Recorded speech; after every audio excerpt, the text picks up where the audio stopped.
what's up you guys? So U17 has dropped and holy hell, the hype train is packed full of cargo and there are a ton of things to go over. Honestly, I almost don't even know where to begin. Now as always, this is just going to be a quick overview, so if you want more in-depth stuff, stay tuned for the rundowns and quick draws that will be coming to the channel soon. Now let's start with weapons, ranging from the most boring to the least boring. So first and foremost, the Harpak kicks us off as the most boring weapon of the bunch. It's a burst fire projectile based rifle with a secondary fire that shoots a harpoon that reels in enemies. It's basically like the physical damage version of the Parasist. While their stats are slightly skewed, I'd still argue that they're fairly on par with each other, especially due to the fact that the Harpak kicks like a donkey. Next is the Archwing Grattler. It's a mid-range rifle cannon thing, and while it does deal a substantial amount of damage per shot, its range is a bit limited. However, it is as close to a crit weapon as Archwing has at the moment. They also noted that the shells are explosive, but I have yet to see anything but a graphical explosion. Could it be a bug? Could it be an over-exaggeration? Regardless, both are things you don't want in a potential lover.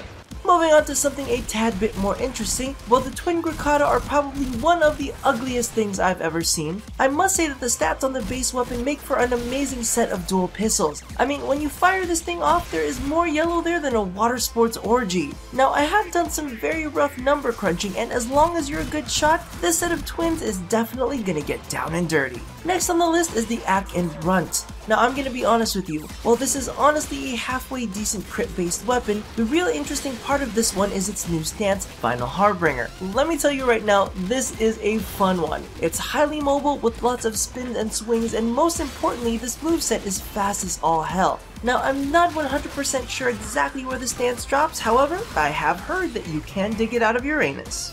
Now the most interesting weapon of the bunch is the Kulstar. In fact, it's interesting enough for me to have dumped 4 forma in it with the intention of getting in 6 before I toss a review out. Frankly, this one is just fun as hell. It launches explosives that deal damage upon impact, then release a cluster of small grenades that create secondary explosions, because as we know, the more explosions the better.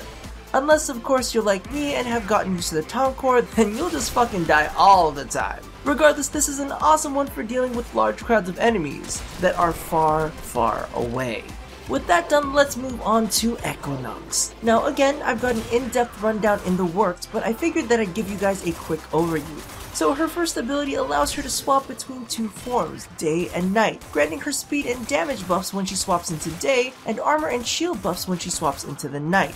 Just note that these buffs do degrade over time. In her night form, her second ability tosses out a short-range AoE that renders enemies unable to act until they have taken enough damage and opens them up to finishers. The second emits an aura that reduces the damage of all enemies in range, and her final ability in night form emits another aura that stores up health for each enemy killed by you or your allies. Once deactivated, it splits the health accumulated evenly among all allies in range. In her day form, her second ability tosses out a short-range AoE that speeds enemies up but makes them more susceptible to damage. Her third ability grants bonus power strength to all surrounding allies, but consumes a small amount of her energy for each ability cast. Her last ability surrounds her in an aura that will initially stagger surrounding enemies, causing them to bleed. Every enemy killed by you or your allies within this aura stores up damage that can be released as a large area effect slashing attack.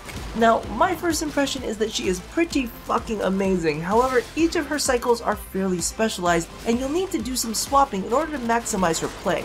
This one is tons of fun and she's got a lot of tricks up her sleeve, so go slaughter Teal until he coughs up all of her bits. Now another thing in the Warframe aspect that we need to chat about is our new slot. Now don't get too excited because you'll need to pick up an Excellence adapter whose blueprint is available for 50,000 standing through Samaris, but only after you've completed the Nada quest. Or you can pick it up in the market under the Equipment Components tab for 20 plat. Now, what you need to understand with the adapter is that it only unlocks the bonus slot for 1 Warframe at a time, so you'll need multiple if you intend on unlocking this for all of your frames.